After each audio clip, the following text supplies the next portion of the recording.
Si tu m'as donné ta vie, je te donne la mienne. Dans le froid de la nuit, mon cœur t'appartient. Et quand la tristesse arrive, je sais tu es là, toujours près de moi. Bon jeudi, bienvenue à votre émission de La Victoire de l'amour. J'espère que vous allez bien ce matin, qu'on se prépare à vivre une belle journée. Et je suis toujours heureux de vous présenter celui qui fait les chroniques le jeudi, notre plus jeune de toute l'équipe de La Victoire de l'amour. On le rejoint avec beaucoup de joie. Vous l'aimez beaucoup d'ailleurs, et moi aussi. Pierre-Luc Bordelot.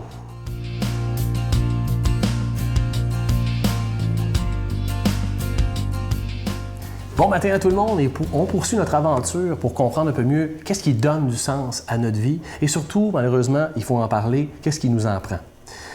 Preneur de sens par excellence, la mort. On quitte le mois des morts tranquillement pas vite, ce 26 novembre, et il faut en parler. Moi, en tout cas, j'ose l'affronter, j'ose en discuter. Je vais faire en sorte dans ma vie, d'ailleurs, je me disais ça, avec mes enfants, sans les traumatiser, là, je veux qu'on puisse en discuter pour essayer de l'accueillir. Accueillir cette réalité qui nous appartient, malheureusement. On va tout passer par là, c'est un classique, on le dit. Mais si un preneur de sens qui a à prendre le premier rang, c'est bien la mort. Parce qu'on se dit, à quoi ça sert de vivre si ce n'est que pour mourir? C'est une espèce de classique de réflexion, mais quand même, on s'en va où avec ça? Comment qu'on fait pour donner du sens à la mort?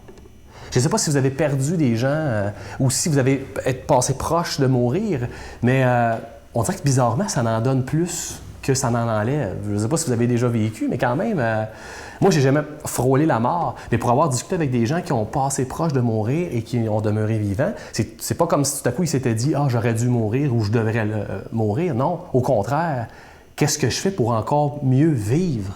Comment je fais pour donner du sens à ma vie? J'ai passé proche de mourir. Peut-être que c'est arrivé à certains d'entre vous. Et comment on fait pour donner du sens à la mort? Je vous cite un indicateur de sens que moi je trouve intéressant, un monument au Québec, Félix Leclerc. Félix Leclerc, il disait « C'est grand la mort, c'est plein de vie dedans ».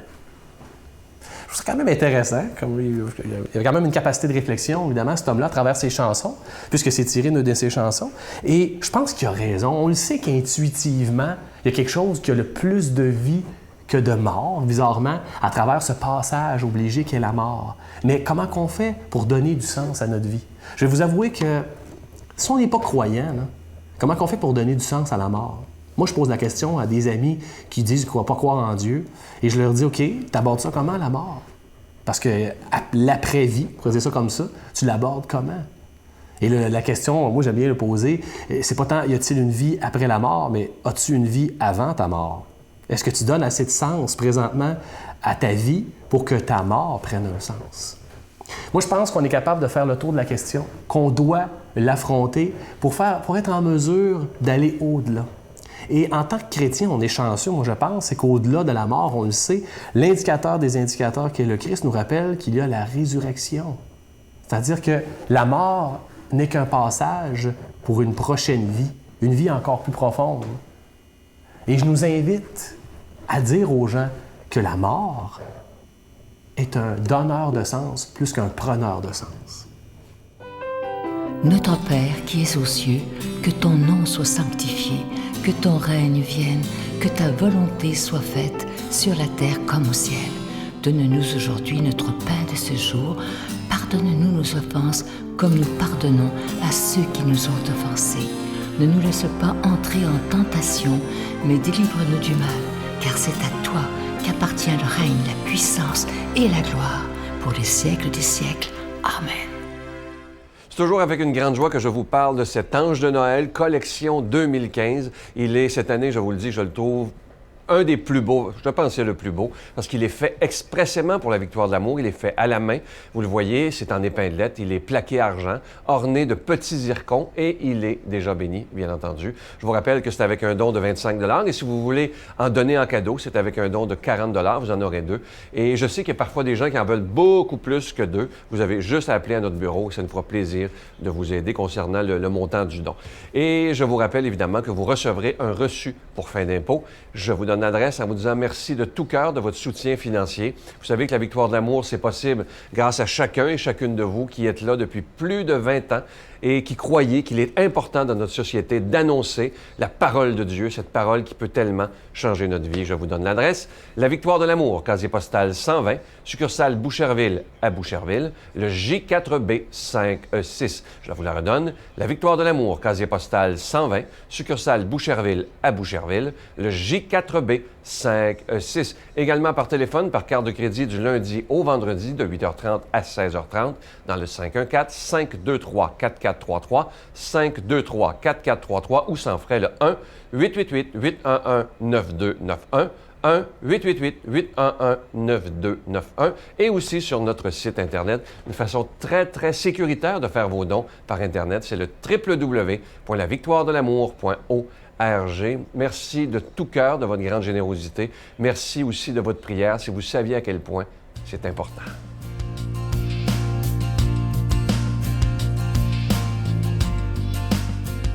Mon Dieu, donnez-moi la sérénité d'accepter les choses que je ne peux changer, le courage de changer les choses que je peux et la sagesse d'en connaître la différence. Amen. Aujourd'hui, la parole de Dieu sera proclamée par l'abbé Daniel Gilbert.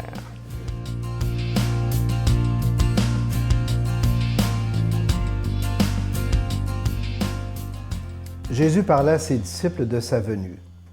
Lorsque vous verrez Jérusalem encerclée par des armées, sachez alors que sa dévastation est toute proche. Alors ceux qui seront en Judée, qu'ils s'enfuient dans la montagne. Ceux qui seront à l'intérieur de la ville, qu'ils s'en éloignent. Ceux qui seront à la campagne, qu'ils ne rentrent pas en ville. Car ce seront des jours où Dieu fera justice pour accomplir toute l'Écriture. Malheureuses les femmes qui seront enceintes et celles qui allaiteront en ces jours-là, car il y aura une grande misère dans le pays, une grande colère contre ce peuple. Ils tomberont sous le tranchant de l'épée.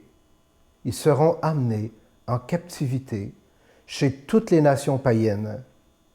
Jérusalem sera piétinée par les païens jusqu'à ce que le temps des païens soit achevé.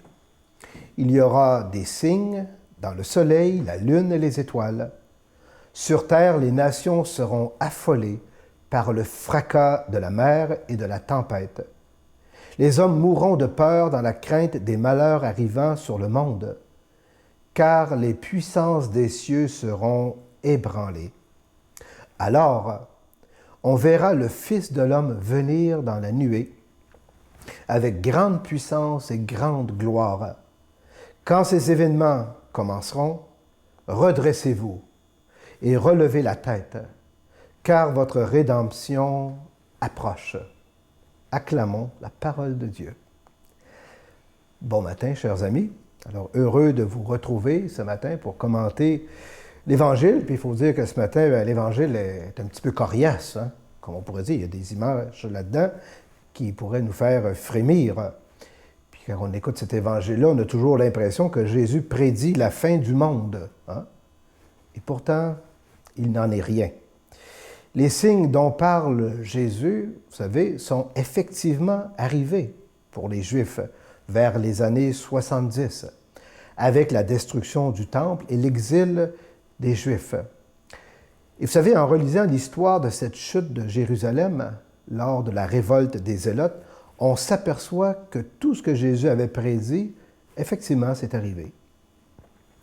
Et vous savez, on remarque aussi de nos jours qu'il en arrive de plus en plus de ce genre de situation où plein de gens sont massacrés. Puis je n'ai pas besoin de faire de dessin un matin, hein? Toute la crise en Orient le démontre à tous les jours. Des milliers de gens sont éliminés. Des femmes sont violées. Des milliers de réfugiés dont on ne sait plus quoi faire avec. Et tout ça à cause d'une idéologie, semble-t-il, meurtrière. Alors voyez, ce genre de conflit arrive encore de nos jours, ce genre de catastrophe. C'est pas nouveau. Mais ce qui est nouveau, et c'est ça que Jésus veut nous dire ce matin, hein? Quand arrivent ces conflits-là, alors on verra le Fils de l'homme venir dans la nuée. Relevez-vous, gardez courage. Et quand Jésus nous parle de la nuée, vous comprenez qu'il y a une référence ici à cette nuée dans le désert qui guidait le peuple hébreu avec Moïse en tête. Donc, une nuée qui nous parle de la présence même de Dieu, qui se manifeste discrètement mais sûrement à son peuple, donc à nous aujourd'hui. C'est pour ça que Jésus invite ses disciples à relever la tête quand arrivent ces événements. Autrement dit, il nous invite à ne pas avoir peur, à ne pas se laisser guider seulement par la peur et à ne pas se décourager de cette humanité violente et divisée, mais que nous devons ensemble collaborer à recréer cette humanité blessée. Vous savez, un peu comme après toutes les grandes guerres qu'il y a eu dans l'histoire de l'humanité, les grands conflits qui ont marqué notre histoire, c'est après ça qu'on se relève pour reconstruire, rebâtir un monde meilleur. Eh bien, comme chrétiens, comme chrétiennes, comme disciples de Jésus, mais aussi comme êtres humains, quelles que soient nos croyances, cette parole-là nous interpelle ce matin, dans le sens de l'espérance, dans le sens du courage, dans le sens de la foi. Alors Jésus, effectivement, il nous invite à avoir confiance et à envisager un monde nouveau qui sera toujours à construire et à reconstruire, à bâtir et à rebâtir avec nos frères et sœurs humains. Parce que la configuration des peuples, la configuration des nations est en train de se refaire présentement, puis c'est avec eux autres qu'on doit bâtir un monde nouveau. Alors pour nous les chrétiens, le temps de l'Avent approche, eh bien c'est un temps pour nous autres de renouveler notre foi en Dieu, mais aussi notre foi en cette humanité, oui, brisée, cette humanité parfois divisée, mais de renouveler notre foi et de continuer de s'y investir pour la transformer un petit peu plus, chers amis, à l'image même de Dieu. Mais pour ça, bien sûr, vous voyez, la parole ce matin nous fait du bien, nous encourage. Il faut rester branché dans notre foi, et non pas, dans la source de notre foi, et non pas dans la source de la peur. Puis c'est ça que le Seigneur vient faire avec nous ce matin, en vous donnant cette bénédiction. Au nom du Père et du Fils et du Saint-Esprit. Amen. Je vous salue Marie, pleine de grâce. Le Seigneur est avec vous. Vous êtes bénie entre toutes les femmes, et Jésus, le fruit de vos entrailles, est béni. Sainte Marie, Mère de Dieu, priez pour nous pauvres pécheurs, maintenant et à l'heure de notre mort. Amen.